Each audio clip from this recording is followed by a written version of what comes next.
My brother took over our father's restaurant and banned my family from even eating there. This is a business now, not a charity, Diego said, blocking the entrance with his arms crossed. You made your choice when you went to art school instead of culinary school. I stood there, holding my 8-year-old son Tommy's hand, watching through the window as my sister Valentina worked the register, my cousins prepped in the kitchen, and even my nephew bussed tables. For 2 years, I'd watched from the laundromat across the plaza where I folded other people's clothes for minimum wage. Every shift, I'd see the lunch rush, smell the familiar spices drifting across the parking lot, and watch my family's restaurant thrive without me. Dad, why can't we eat at Uncle's place? Tommy would ask when we passed it on our walk home. It smells so good. The truth was too ugly to explain to a child. How Diego had convinced our dying father that I wasn't serious about the family legacy. How he'd rewritten the will while I was at Dad's bedside those final weeks. How the restaurant that should have been split between us became his alone. 4 months ago, Tommy and I were at the discount grocery when we bumped into Mr. Nguyen, who used to deliver produce to Dad's restaurant. Your empanadas were always better than your brother's, he said quietly, then glanced around. I retired, but my nephew runs a food truck commissary. An empty spot just opened up if you're interested. I laughed bitterly. With what money? I make $11 an hour. He studied me for a moment. Your father helped me start my business 20 years ago. No money down, just a handshake. I can offer the same terms. Pay me when you can. Tommy tugged my sleeve. Dad, you could make those cheese things Grandpa taught you. That night, I dug out Dad's old recipe notebook from the one box of his things Diego had let me take. His handwriting made my chest ache. But there, between the pages, were all his secrets.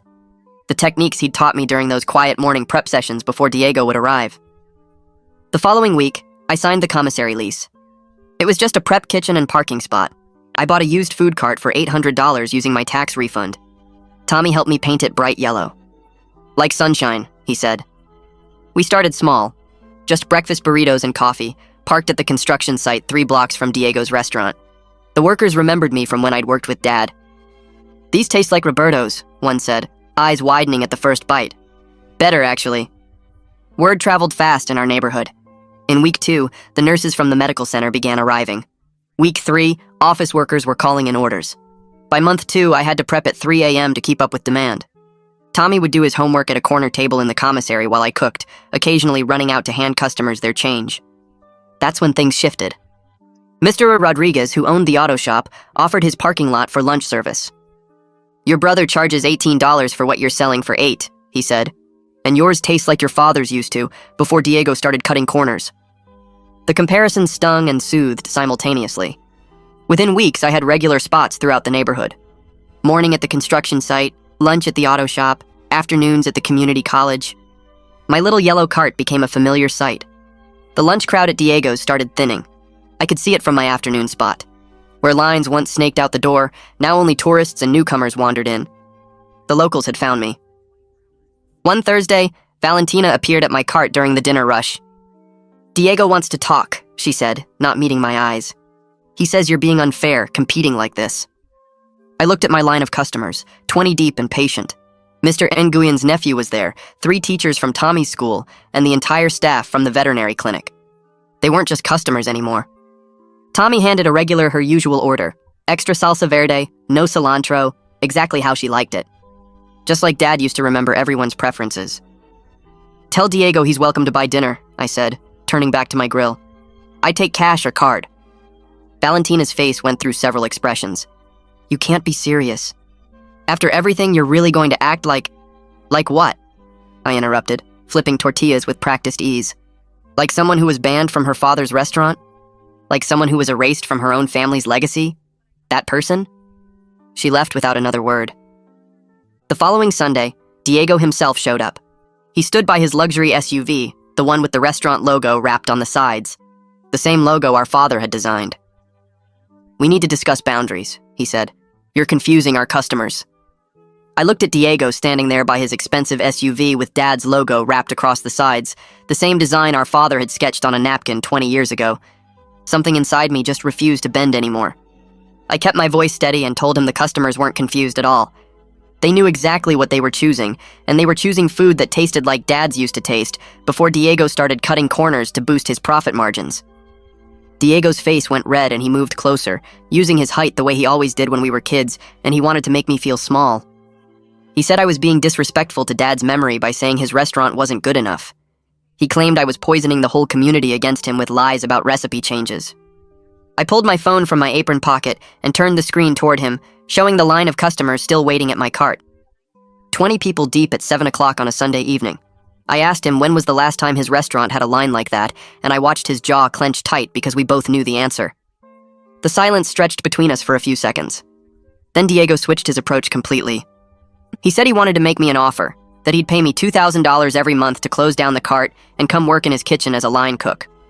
The offer was insulting, and we both understood that. I was probably clearing more than $2,000 a month already, but he was desperate enough to try buying me out anyway. I said no immediately. I told him Dad's recipes weren't for sale, especially not to someone who'd been watering down the salsa and using pre-made tortillas to save money. Diego's face went completely white because he hadn't realized I knew about those specific changes. But customers talk and word gets around in a neighborhood like ours. Diego's voice dropped lower, and he said maybe he should have a conversation with the city about my permits and parking arrangements. He mentioned having connections who could make my business very difficult to operate.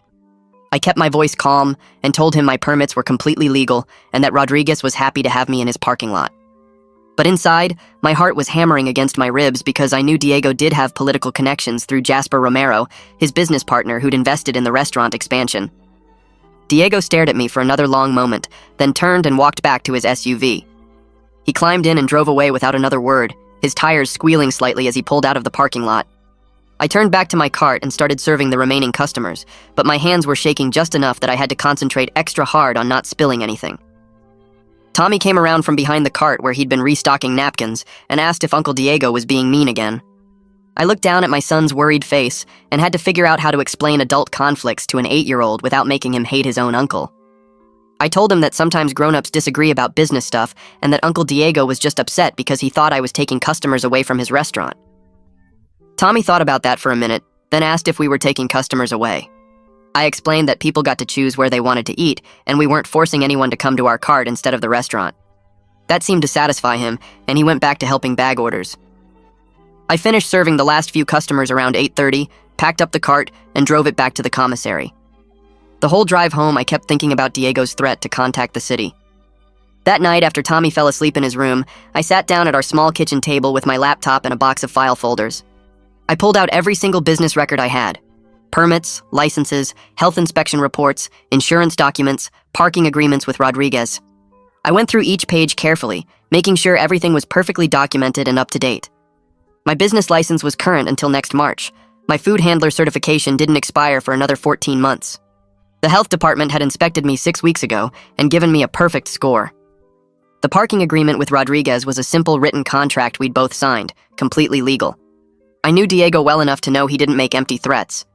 If he said he was going to cause problems, he meant it. I needed to be ready for whatever he tried next. I made copies of everything and put the originals in a fireproof box under my bed. Then I sent scanned copies to my email account as backup. By the time I finished, it was almost 2 in the morning. Monday morning came way too early. I was at the construction site by 6, setting up for the breakfast rush. The workers started arriving around 6:30, and by 7 I had a steady line of customers ordering breakfast burritos and coffee. Around 8:15, a woman in a city uniform walked up to my cart carrying a clipboard. She introduced herself as a health inspector and said someone had filed a complaint about my food cart. She was professional and apologetic, explaining that she had to do a full inspection, but I could tell from her expression that she knew this was harassment rather than a real concern. The inspection took over an hour. She checked my food temperatures with a digital thermometer. She examined my hand-washing setup and watched me demonstrate proper procedure. She looked at how I stored raw and cooked ingredients separately. She checked my refrigeration units and made sure everything was properly labeled with dates. She reviewed my food handler certification and business permits. She even tasted some of the salsa to verify it was made fresh that morning. The construction workers waiting in line started getting impatient, but Miguel, the foreman, told everyone to relax because this was obviously someone trying to mess with my business. Finally, the inspector finished writing notes on her clipboard. She told me quietly that she found absolutely nothing wrong. My food handling practices were perfect, my temperature controls were exactly right, and my cleanliness standards were actually higher than required. She said this was clearly a malicious complaint and that I should document everything in case there were more. Then she wished me luck because she'd seen this kind of business rivalry before, and it usually got worse before it got better. After she left, I served the backed-up line of customers, but my mind was racing. Diego had made his first move less than 24 hours after our confrontation. This was just the beginning. I finished serving the lunch crowd and called Mr. Nguyen from the commissary kitchen while cleaning my prep station. He answered on the second ring and listened quietly while I explained the health inspection and Diego's threats about my permits and parking arrangements. There was a long pause before he spoke. Then he told me he knew a small business lawyer who did free first consultations and would send me her contact information right away. But then he added something that made my stomach turn, saying his nephew mentioned Diego had stopped by the commissary last week, asking questions about my rental agreement and whether I was behind on payments. Diego was digging through everything, looking for any crack he could exploit to shut me down. Mr. Nguyen's voice got harder when he said that his nephew told Diego nothing and sent him away, but I should know my brother was actively searching for ways to destroy my business. I thanked him and hung up, staring at my phone while water ran over the cutting board I'd been washing. Diego wasn't just threatening anymore, he was building a case, gathering information, preparing a real attack. That afternoon, I was back at the auto shop for lunch service when Valentina appeared again. This time, she didn't have the angry, defensive look from before. Instead, she stood off to the side, looking uncomfortable and conflicted while I served the line of customers. She waited almost 40 minutes until the rush died down, and only a few stragglers remained. Then she walked up to my cart window and asked quietly if we could talk. I wiped my hands on my apron and stepped around to face her directly. She wouldn't meet my eyes at first, staring at the ground while she twisted her employee badge lanyard between her fingers. Finally, she said that Diego was planning to report me to the city for operating without proper commercial insurance, claiming I was putting customers at risk. But then she looked up and added that she knew I had everything I needed because she'd overheard me talking to Mr. Rodriguez about insurance requirements weeks ago. She was warning me about Diego's next move, giving me advance notice so I wouldn't be caught off guard. I studied her face for a moment, seeing the guilt and confusion there, then asked her directly why she was helping me now after defending Diego and telling me I was being unfair to compete with him. Valentina looked away again, her jaw working like she was trying to find the right words. When she finally spoke, her voice was barely above a whisper, saying she'd been watching the restaurant's books as part of her manager duties and seeing things that didn't add up. Diego had been skimming money off the top for months, paying himself huge bonuses while keeping all the family workers at minimum wage and cutting corners on ingredients to inflate the profit margins. She said watching him take more and more while giving less and less was making her question everything she thought she knew about him and about what really happened with Dad's will. Her hands were shaking slightly as she talked, and I could tell this was costing her something to admit out loud. Then Valentina dropped the real bomb, leaning in closer and telling me that Jasper Romero, Diego's business partner who invested serious money into the restaurant, didn't know about any of the cost-cutting or the personal expenses Diego was charging to the business account. She'd seen Diego's personal car payments, his luxury watch purchase, even his vacation expenses all running through the restaurant's books disguised as business costs. Valentina thought if Jasper knew the truth about how Diego was running the business into the ground while getting rich off it, he might force major changes or even buy Diego out completely. She looked scared saying this, like she was betraying family by exposing Diego's fraud, but she also looked determined in a way I hadn't seen from her before. I asked if she was sure about what she was seeing, and she nodded, pulling out her phone to show me photos she'd taken of certain expense reports and invoices that clearly showed the discrepancies. 2 days later, I met with the lawyer Mr. Nguyen recommended at her office downtown. She was a sharp woman in her 50s who reviewed every single document I brought with careful attention, going through my permits, licenses, health inspection reports, insurance policies, and parking agreements line by line. After almost an hour, she looked up and told me bluntly that everything was completely legal and properly documented, better than most food cart operations she'd seen actually. But then she advised me to start keeping a detailed written log of every interaction with Diego, every threat, every attempt at harassment or interference. Because if this situation escalated, I might need to file for a restraining order or even pursue legal action for intentional interference with my business. She made me promise to document everything with dates, times, witnesses, and specific details, then gave me her card and said to call immediately if Diego did anything that felt threatening or dangerous. The consultation was free, but she made it clear she was available if I needed actual legal representation later. The next morning, I arrived at the construction site at my usual time around 6, but Diego's black SUV was already parked directly in my normal spot. He was sitting in the driver's seat with his arms crossed, staring straight ahead like he was on some kind of mission, clearly trying to block me from setting up for the breakfast rush. The construction workers were already arriving for their shifts, standing around in groups looking annoyed and checking their watches because they wanted their breakfast burritos and coffee before starting work. I could feel my anger rising, but I forced myself to stay calm, remembering what the lawyer said about documenting everything and not giving Diego ammunition to use against me. Instead of confronting him or making a scene, I simply drove my cart to an alternate spot about 20 feet away near the site office and started setting up my grill and prep station like nothing was wrong. The workers saw what I was doing and immediately started forming a line at my new location instead of leaving or complaining. Miguel, the foreman I'd gotten to know over the past months, walked over to Diego's SUV and rapped hard on the window with his knuckles. I couldn't hear exactly what he said, but I saw him pointing at Diego's vehicle and then at a marked area behind it, gesturing firmly. Diego's face went red and he started arguing, but Miguel just kept pointing and shaking his head. Finally, Miguel pulled out his phone like he was going to call someone, and Diego started his engine and peeled out of the parking lot with his tires squealing slightly. The workers actually cheered and clapped, and Miguel walked over to my cart grinning, saying Diego had been blocking a vehicle access point, and if he didn't move immediately, Miguel would have had to call a tow truck. The guys in line were laughing and making jokes about Diego's desperate attempt to mess with my business, and the whole incident just made them more loyal to me. While I was serving breakfast, Miguel told me something else that made the situation even clearer. He said Diego had shown up about 20 minutes before I arrived, trying to hand out discount coupons for his restaurant to the workers as they came onto the site. But nobody took them, Miguel said, because the guys all preferred my food and didn't trust Diego after seeing how he'd treated me and tried to block my cart. Miguel's voice got more serious when he added that Diego had looked desperate and angry, almost manic in the way he was pushing the coupons at people and insisting his restaurant was better. That worried me because desperate people do unpredictable things, and I had no idea what Diego might try next if his obvious tactics kept failing. I thanked Miguel for the information and for getting Diego to move, then focused on cooking and serving. But my mind kept spinning through possible scenarios of what my brother might do when he realized intimidation and blocking tactics weren't working. That evening, I picked up Tommy from the school and found him waiting by the front office with his backpack and a plastic container in his hands. He climbed into the car and immediately told me that Aunt Valentina had come by during lunch to drop off food for him, homemade empanadas that she said were made using Grandpa's recipe. Tommy's voice got quieter as he said that Valentina seemed really sad and told him she was sorry for everything, that she wished things were different with the family.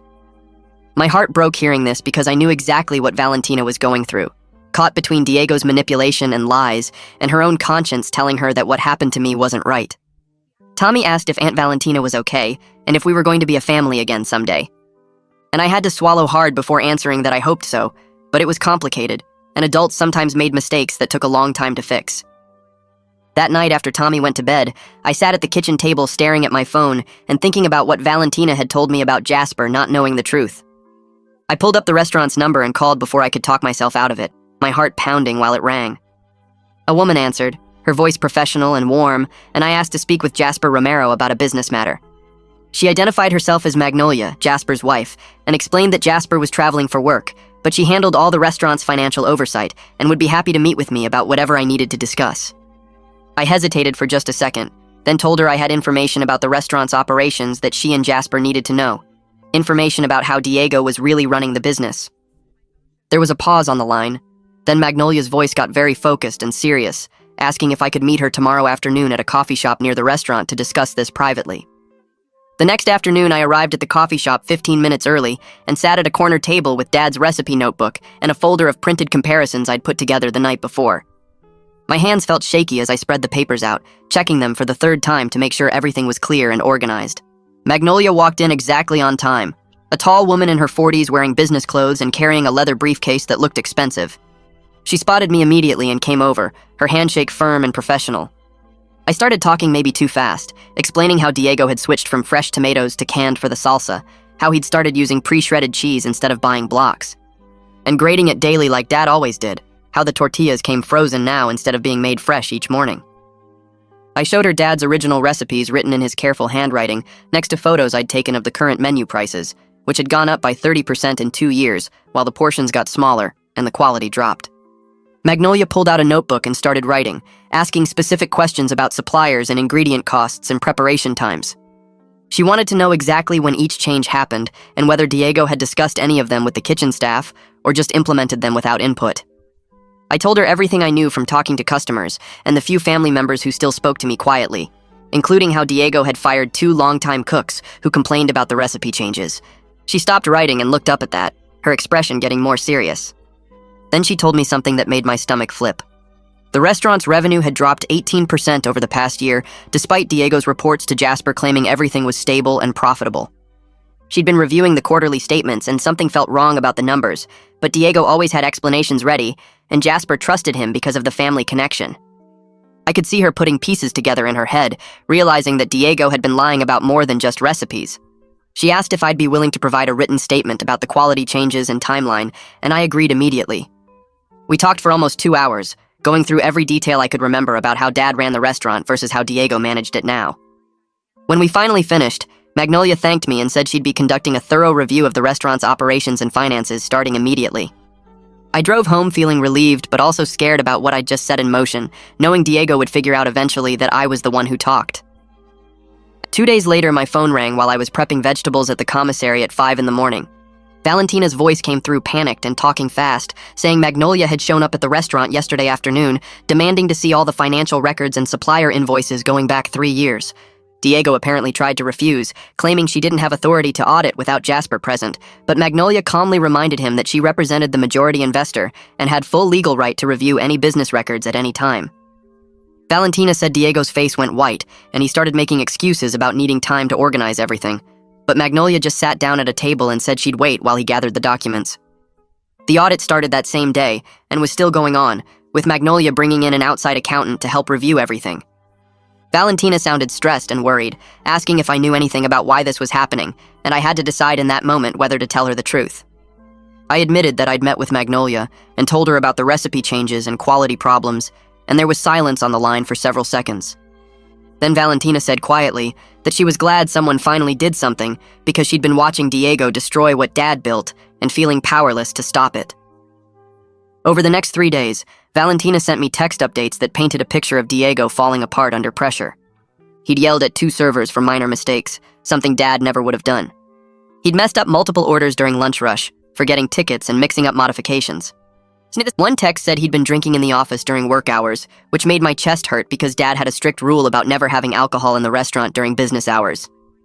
The kitchen staff were walking on eggshells, and several family members working there had started talking quietly about looking for other jobs. Valentina said the whole atmosphere had changed from tense but functional to actively toxic, and she was worried about what would happen when the audit finished. On the 3rd day of the audit, Magnolia called me directly. Her voice was cold and angry in a controlled way that was somehow scarier than yelling. She said the audit revealed that Diego had been systematically overcharging the business for supplies by using a vendor he partially owned through a shell company. Essentially, he was paying himself twice, once as restaurant manager and again through inflated supplier invoices, while simultaneously reducing food quality to maintain profit margins that looked good on paper. The fraud went back almost 2 years and totaled over $40,000 that had been siphoned out of the business. Magnolia said she was appalled and that Jasper was cutting his business trip short to return home and handle this situation personally. She thanked me again for bringing the problems to her attention and said that without my information, Diego might have continued the fraud indefinitely. I sat in my car after that call feeling strange, like I should be happy about Diego getting caught, but instead just feeling sad about how far he'd fallen from the person Dad tried to raise him to be. That weekend, I was running lunch service at my cart when I noticed a man in nice clothes standing at the end of my line, not looking impatient despite the 20-minute wait. When he finally reached the front, I recognized him from old photos at Dad's restaurant. Jasper looked older than in the pictures, but still had the same calm, serious expression. He ordered 3 different items, a breakfast burrito, 2 empanadas, and a tamale, then took them to a nearby bench and sat down to eat. I watched him between customers, seeing how he took his time with each bite, really tasting and thinking about the food instead of just eating quickly. After he finished, he threw away his trash and walked back to my cart, waiting politely for me to finish with my current customer before speaking. Jasper introduced himself and said the food tasted exactly like he remembered from 20 years ago when my father first opened the restaurant.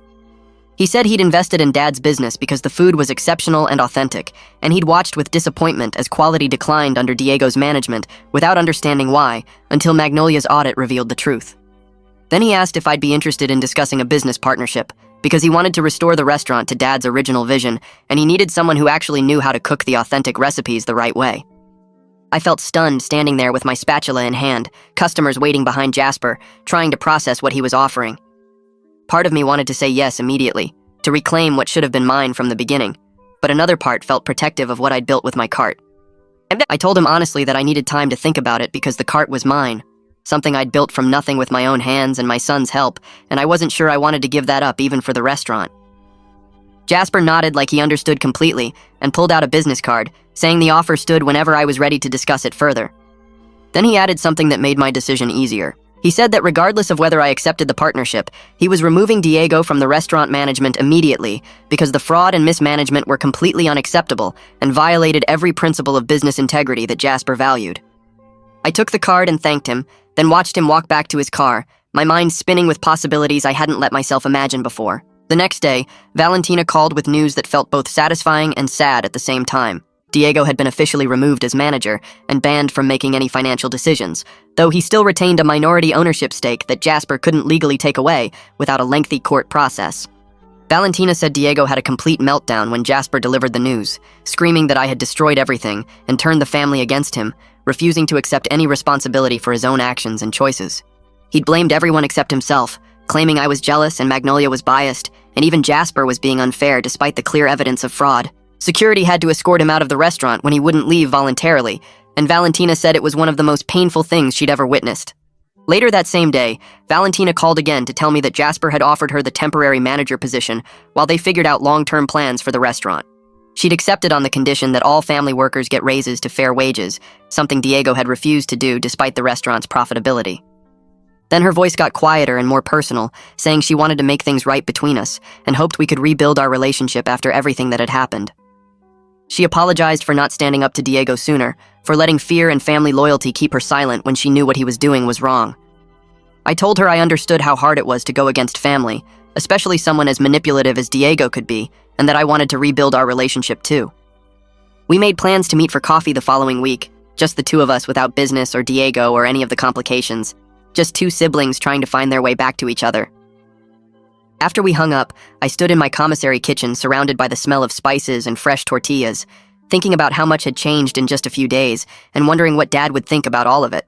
The next week passed in a strange blur of routine and uncertainty. I kept running my cart at all the usual spots, flipping tortillas and taking orders and making small talk with regulars, but my mind kept drifting to Jasper's offer. Tommy noticed on Wednesday morning at the construction site when I handed a customer the wrong change and had to apologize and fix it. He pulled my sleeve during a break between orders and asked if something was wrong, his face scrunched up with worry the way it got when he sensed problems. I crouched down to his level and explained in simple terms that Jasper wanted me to help run the restaurant, but I wasn't sure if that meant giving up our cart. Tommy listened carefully while I laid out both options, trying to be fair about the pros and cons of each choice. I asked him what he thought we should do because this decision affected both of us. Tommy surprised me completely with his answer. He said he liked our cart because it was just us and we got to talk to customers and be outside, and he worried that working in a restaurant would mean I'd be inside all day and he wouldn't see me as much. His words hit me hard because I'd been so focused on the money and the prestige of partnering with Jasper that I hadn't thought about what mattered most. Our cart wasn't just a business, it was our time together, our connection to Dad's memory, our independence. That night after Tommy fell asleep, I sat at the kitchen table and figured out a different approach. I called Jasper the next morning and proposed an arrangement where I'd provide consulting on recipes and techniques to restore the restaurant's quality, but keep running my cart independently. I explained that the restaurant and cart could coexist by serving slightly different menus and price points, appealing to different customer needs instead of competing directly. Jasper got quiet for a moment, and I worried I'd insulted him by rejecting his partnership offer. Then he started talking fast and excited, saying he loved the idea and had been thinking along similar lines himself. He proposed that the restaurant focus on sit-down dinner service with the full traditional menu, while my cart continued serving quick and affordable breakfast and lunch to working people. He offered me a consulting fee that was generous but not so much that it would make me give up my independence or feel obligated beyond the specific training work. We spent an hour on the phone working out the details, and by the end I felt like we'd created something that honored both Dad's legacy and my own path forward. The lawyer reviewed the contract the following week and approved it with a few small changes. The arrangement was simple and clear. I'd spend 2 mornings a week at the restaurant training the kitchen staff on Dad's original recipes and techniques while maintaining my cart operation the rest of the time. I signed the papers in the lawyer's office with Tommy sitting beside me doing his math homework. The first training session at the restaurant was scheduled for the next Tuesday morning. I drove there early with my stomach tight and my hands gripping the steering wheel too hard. Walking through the back door into Dad's kitchen for the first time in over 2 years made my chest hurt in a way I wasn't prepared for. Everything looked the same but different, familiar equipment in familiar places, but rearranged slightly, updated but still recognizable as the space where Dad had taught me everything. Valentina was waiting there, and when she saw me, she started crying before either of us said anything. We hugged for a long time in the middle of the kitchen, both of us shaking a little, and she whispered that she was sorry for not standing up to Diego sooner. I told her I understood, and that we were here now, and that's what mattered. The kitchen staff arrived at 6 and gathered around the prep station, where I'd laid out ingredients for Dad's salsa recipe. They were eager to learn, asking questions before I even started, and several of them admitted they'd been frustrated that Diego forced them to use shortcuts and inferior ingredients. I walked them through Dad's technique for roasting the tomatoes and peppers, explaining how the char added depth that you couldn't get from canned ingredients. When they tasted the difference between Diego's version and Dad's original recipe, their faces changed, eyes widening with the kind of recognition that comes from finally understanding something you'd been missing. One of the cooks, an older guy who'd been there since before Dad died, actually teared up and said it tasted like the old days. We spent 3 hours that morning going through techniques, and I left feeling like maybe this arrangement would work after all. For 2 weeks, everything ran smoothly. I did my training sessions at the restaurant and ran my cart, and Tommy helped out after school, and customers kept coming back. Then Diego showed up drunk at my cart one Thursday evening during the dinner rush. I was serving a line of about 15 people when I heard his voice cutting through the normal noise, loud and slurred and angry. He pushed past customers and started yelling that I'd stolen his restaurant and turned everyone against him, that I was a snake who'd manipulated Jasper and poisoned Valentina's mind. Mr. Rodriguez stepped forward and told Diego to leave, but Diego just got louder, knocking over the condiment station and causing customers to back away nervously. I stayed behind my cart and kept my voice calm, telling Diego he needed to go home and sleep it off. He called me names I won't repeat and lunged toward the cart before Mr. Rodriguez and 2 other customers grabbed his arms. Rodriguez pulled out his phone and called the police while Diego struggled and shouted. The cops arrived within minutes and escorted Diego away, while my remaining customers watched with uncomfortable expressions. I apologized to everyone and offered free meals, but most people just wanted to leave. After I closed up early and drove home, Valentina called with her voice tight and upset.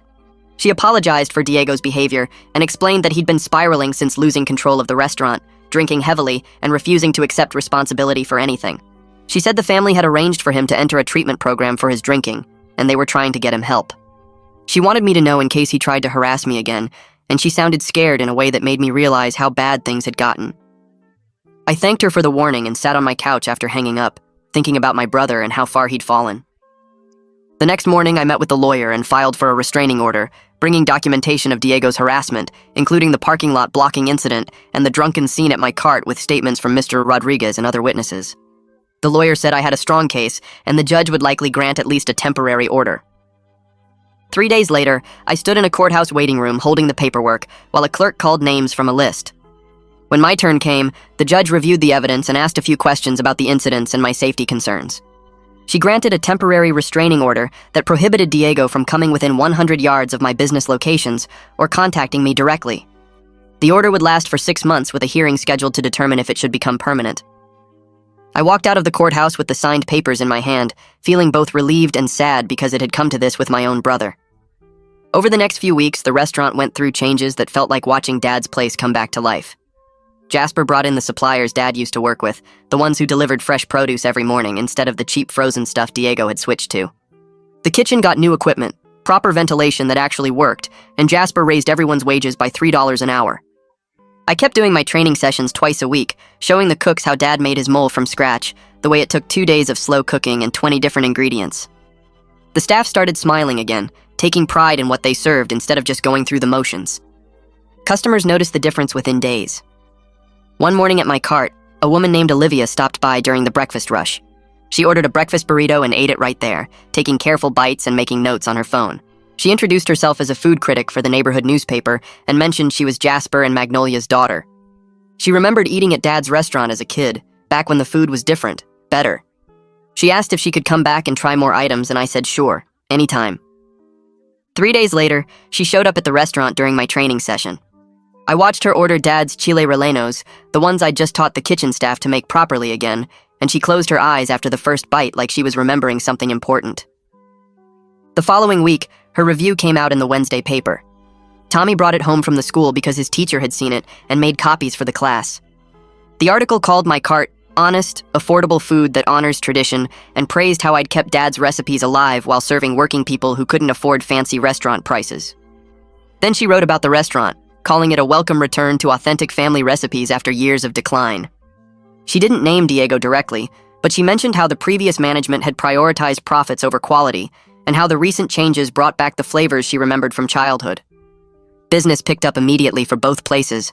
My cart lines got longer and the restaurant started getting reservation calls for dinner service. Jasper called me that Friday sounding excited, saying they'd had their busiest week in 2 years. 2 weeks after the review, Tommy's school principal called and asked if I could do a cooking demonstration for the students as part of their cultural heritage program. They wanted kids to learn about traditional cooking from different backgrounds, and someone had suggested me after reading the newspaper article. I agreed and brought Tommy with me on a Thursday afternoon. We set up in the school cafeteria with portable burners and ingredients for simple cheese quesadillas. 30 kids sat in a circle around our cooking station, watching as I showed them how to heat the tortilla, fold it properly, and get the cheese to melt just right. Tommy helped hand out samples and answered questions about how Grandpa taught me these same techniques when I was their age, in the early mornings before the restaurant opened. The kids loved it, asking questions about spices and cooking times and whether they could make this at home. After we finished and cleaned up, several parents who'd been watching from the back approached me. A mom asked if I'd ever thought about teaching weekend cooking classes for families. Another dad said his kids had been talking about the demonstration all week and wanted to learn more. A third parent mentioned she'd been looking for activities to do with her daughter that didn't involve screens. I realized there might be demand for something like this, a way to teach Dad's recipes beyond just selling food at the cart. It could bring in extra money and spread his cooking legacy to more people. I talked to Mr. Nguyen's nephew about using the commissary kitchen on Sunday afternoons when it was normally empty. He said the space just sat there on weekends anyway, so why not? I started offering monthly cooking classes the following month. Tommy became my official assistant, helping set up ingredients and demonstrating techniques to the other kids who came with their parents. We taught simple traditional dishes, things families could actually make at home without fancy equipment. Empanadas, rice and beans done properly, homemade salsa, basic tamales. I'd tell stories about Dad while we cooked, how he learned from his mother, how he'd wake up at 4 in the morning to prep, how he believed good food brought people together. The classes filled up fast, 12 families each session, and I charged $50 per family, which covered ingredients and gave me decent profit. It became this thing people looked forward to, parents and kids cooking together and learning about tradition and food history. The extra income helped, but more than that, it felt like I was keeping Dad's memory alive in a way that mattered. 3 months after we started the classes, Magnolia showed up at my cart during the lunch rush. She waited until the line died down, then pulled out a folder with financial reports. She showed me numbers that proved the restaurant's revenue had increased 40% since they'd brought back the quality ingredients and proper recipes. The customer count was up, the average ticket price was higher because people were willing to pay for better food, and the online reviews had gone from mostly negative to mostly positive. She credited my consulting work and the recipe training I'd been doing. Then she said Jasper wanted to make the arrangement permanent by offering me a small ownership stake in the business. I met with Jasper and Magnolia at their house the following Sunday, while Tommy played with their dog in the backyard. They proposed giving me 15% ownership in exchange for ongoing recipe consultation and staff training. I'd still run my cart as my main business, but I'd have a stake in the restaurant's success and a voice in major decisions. The lawyer I'd worked with for the restraining order reviewed the contract and confirmed it was fair, protecting my interest while giving me financial security I'd never had before. I signed the papers 2 weeks later. 6 months after that parking lot confrontation with Diego, both businesses were doing better than I'd imagined possible. My cart had expanded to a second cart that Mr. Nguyen's nephew operated using my recipes and techniques. He'd park at the community college while I covered my regular morning and lunch spots, and we'd split the profit 60-40. The restaurant had a waiting list for weekend dinner reservations and had hired 3 new servers to handle the increased business. Valentina and I started meeting for coffee every Wednesday morning at the shop near the commissary. We'd talk about family stuff, business decisions, life in general. She told me about the guy she'd started dating, a teacher from Tommy's school who'd come to one of my cooking classes. She seemed genuinely happy for the first time in years, lighter somehow, like she'd been carrying weight she could finally put down. She'd stopped defending Diego's choices and started making her own decisions about what mattered. We didn't talk about Diego much, but when we did, it was without the anger that used to fill every conversation. Some wounds take time to heal, and some relationships never go back to what they were. But sitting there with my sister drinking coffee and laughing about normal things felt like its own kind of success. 2 months later, a woman called my phone and introduced herself as Diego's therapist from the treatment program. She explained that Diego had completed the program successfully and was asking if I'd be willing to meet with him in a mediation session at her office. My first reaction was to say no and hang up, but she asked me to think about it for a few days before deciding. I called the lawyer that night and explained the situation.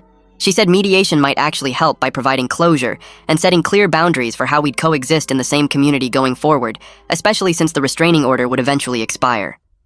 The session was scheduled for the following Thursday at 2 p.m., which meant closing my cart early and asking Mr. Nguyen's nephew to cover my afternoon spot. The therapist's office was in a small building near the community college, with plain beige walls and uncomfortable chairs in the waiting room. Diego arrived 5 minutes after me, looking thinner than I remembered and wearing regular clothes instead of his usual expensive shirts. We sat across from each other at a round table while the therapist explained the ground rules about respectful communication and taking turns speaking. Diego went first and his voice shook when he started talking. He said he'd spent the past months in treatment, thinking about why he'd acted the way he did, and his therapist had helped him understand that he'd been threatened by my talent in the kitchen. He admitted that Dad had spent more time teaching me because I was genuinely interested in learning, while Diego had been more focused on the business side and making money. The hardest part was when he said he'd manipulated the will out of fear and feeling like he wasn't good enough, not because he actually believed he deserved the restaurant more than me. He looked directly at me and apologized for banning my family, for trying to sabotage my cart business, and for the drunk scene in the parking lot. He said he wasn't asking for forgiveness because he knew he didn't deserve it, but he wanted a chance to eventually earn back some trust over time. I sat there processing his words while the therapist waited patiently for my response. Part of me wanted to stay angry because anger had fueled me through building my business from nothing, but another part recognized that Diego looked genuinely broken and remorseful in a way I'd never seen before. I told him I accepted his apology, but that rebuilding trust would take years, not months, and he needed to understand that. I explained that the restraining order boundaries had to stay in place, and he needed to stay completely away from my cart and my business operations. Diego nodded and said he understood, then asked if he could say something to Tommy. I tensed up immediately because involving my son felt like crossing a line, but Diego quickly clarified he meant just an apology, nothing more. He said he was sorry for confusing Tommy and causing him pain by being so hostile when Tommy had only ever been a kid who wanted to eat at his uncle's restaurant. That apology meant more to me than anything else because it showed Diego understood how his actions had hurt an innocent child. 3 weeks after the mediation, Jasper called me and asked to meet for coffee. He'd been talking with Diego's therapist and reviewing Diego's progress reports from the treatment program, and he wanted to discuss a potential path forward. We met at the same coffee shop where Valentina and I had our Wednesday meetings, and Jasper laid out his proposal. He was willing to offer Diego a limited role back at the restaurant if Diego maintained complete sobriety and completed an additional 6 months of counseling. The role would involve working in the kitchen under the head chef's supervision, with no management authority and no access to financial decisions or supplier relationships. Jasper made it clear that Diego would never have management control again, and the first sign of old behavior patterns would mean permanent removal. Diego had apparently accepted these terms already, which surprised me because the old Diego would have seen it as humiliating to work under someone else in what used to be his restaurant. Jasper said the change in Diego's attitude was dramatic, and while he remained cautiously optimistic, he wanted to give Diego a chance at redemption if he continued proving himself. Tommy's 9th birthday fell on a Saturday, and I decided to throw his party at the commissary with cooking activities for all his friends. 12 kids showed up wearing aprons we'd bought from the restaurant supply store, and I taught them how to make simple quesadillas and decorate cookies with colored icing. Tommy was in his element, showing his friends where we stored ingredients and explaining how the industrial mixer worked. Valentina came and brought a remote control car that Tommy had been wanting for months, and she stayed to help supervise the kids and clean up the inevitable mess. The biggest surprise was a card that arrived in the mail that morning with Diego's handwriting on the envelope. Inside was a birthday card with a heartfelt message about how proud he was of Tommy for being such a good helper in the family business, and he hoped Tommy would have a wonderful birthday celebration. He respected the boundary of not attending in person, which showed he was actually following through on his commitment to change. Tommy read the card twice and then carefully put it in his backpack to save it. The following Monday, Rodriguez showed up at my lunch spot with a proposal that caught me completely off guard. He'd recently bought a second auto shop location across town, about 20 minutes away in a neighborhood I'd never worked before. The area had a lot of office buildings and a hospital, and he thought my cart would do great business there during lunch hours. He offered me the same parking arrangement we had at his current shop, and I realized my little food cart business had grown into something with real expansion potential. I spent that evening running numbers and making lists of what I'd need to make it work, because operating in 2 locations simultaneously would require either a second cart or splitting my time between spots. I hired 2 employees the following week after interviewing about a dozen candidates. Both were young people from the neighborhood who reminded me of myself at their age, working hard and looking for opportunities to learn and build something. Maria was 19 and saving money for community college, while Carlos was 17 and helping support his family after his father got injured at a construction job. I taught them Dad's recipes and techniques, showing them the same morning prep routines that Dad had taught me years ago. They picked things up quickly and took pride in the work, and I felt like I was continuing the legacy of passing down knowledge the way Dad had done with me. Within 2 weeks, Maria was running the new location at Rodriguez's second shop, while I handled the original spots, and Carlos worked both locations depending on where we needed extra help. 4 months after the mediation session, the restaurant won a Best Family Dining Award from the local business association. Jasper called to tell me the news and insisted I attend the ceremony as a partner, since my consulting work and recipe training had been crucial to the restaurant's turnaround. The ceremony was at a hotel ballroom downtown, with about 200 people from various local businesses. I stood on stage accepting the award alongside Valentina and Jasper, holding the heavy glass trophy while cameras flashed and people applauded. Standing there, I felt Dad's presence strongly, like he was watching and nodding his approval at how we'd restored his vision after everything that had gone wrong. Valentina squeezed my hand during the speech Jasper gave about family legacy and authentic cooking, and I had to blink back tears. That night after the ceremony, Tommy and I were sitting at our kitchen table eating leftover birthday cake when he looked up at me with serious eyes. He said he wanted to be a chef like me and Grandpa when he grew up, and he wanted to learn everything about cooking that I could teach him. We pulled out Dad's old recipe notebook together, the one with his handwriting that still made my chest tight every time I saw it. I started teaching Tommy some of the more advanced techniques, showing him how to properly dice an onion and explaining why Dad always insisted on toasting spices before grinding them. Tommy absorbed everything like a sponge, asking questions and taking notes in his own little notebook. Watching him develop the same passion for cooking that Dad had instilled in me felt like the best kind of full circle. 2 weeks later, a man in a suit showed up at my cart during the lunch rush and waited patiently in line. When he reached the front, he introduced himself as a food distributor who worked with local grocery stores throughout the region. He'd been eating at both my cart and the restaurant for months, and he wanted to talk about bottling and selling my salsa commercially. The demand was clearly there, he explained, showing me sales projections and distribution networks on his tablet. It was a huge opportunity that could provide stable income beyond the daily grind of cart operations, and it would spread Dad's recipes even further throughout the community and beyond. We exchanged contact information and scheduled a meeting to discuss details, licensing agreements, and production requirements. Driving home that evening, I thought about how far Tommy and I had come from those days at the laundromat, watching Dad's restaurant through the window and feeling completely shut out from our own family legacy. The salsa distributor and I met 3 times over the following 2 weeks to work out the details of the licensing agreement. I insisted on keeping full control over the recipe and production quality, which meant I had approval rights over every ingredient and could pull the license if standards dropped. He agreed to a royalty structure that gave me 15% of wholesale revenue, and we signed the contract on a Tuesday morning at the commissary, with Tommy watching and asking questions about what everything meant. The first production run happened at a local facility that specialized in small batch sauces, and I spent an entire day there supervising to make sure they followed Dad's recipe exactly, toasting the chilies properly, and using fresh garlic instead of powder, like so many commercial operations did. 2 weeks after the jars hit shelves at 6 neighborhood grocery stores, every single one had sold out. The store manager started calling the distributor asking for more, and suddenly Dad's salsa was shipped to 12 stores, then 20, then stores across 3 zip codes. Walking through the grocery store with Tommy and seeing those jars with Dad's recipe inside, knowing that hundreds of families were tasting his food in their own kitchens, made something tight in my chest finally loosen a little bit. Valentina called me one evening about a month later, her voice different from I'd heard it in years. Jasper had promoted her to general manager with full authority over all restaurant operations, including hiring, firing, scheduling, and menu decisions. Her salary nearly doubled, and she finally had the power to fix all the problems Diego had created. She'd given raises to every staff member, implemented fair scheduling so people could actually plan their lives, and started weekly meetings where everyone could suggest improvements without fear of being yelled at. The kitchen staff told her they actually enjoyed coming to work now, which hadn't been true in years under Diego's management.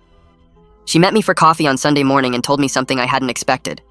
She said that saving the restaurant had also saved her, giving her confidence and purpose that she'd lost somewhere along the way while working under Diego's constant criticism and control. Watching her sit across from me with straight shoulders and clear eyes, talking about her plans for expanding the catering menu and training new cooks, I realized my sister had been buried under Diego's management, just like Dad's recipes had been. 1 year after Diego confronted me in that parking lot, I arrived at my lunch spot to prep for the rush and found a line of customers that already stretched around the block.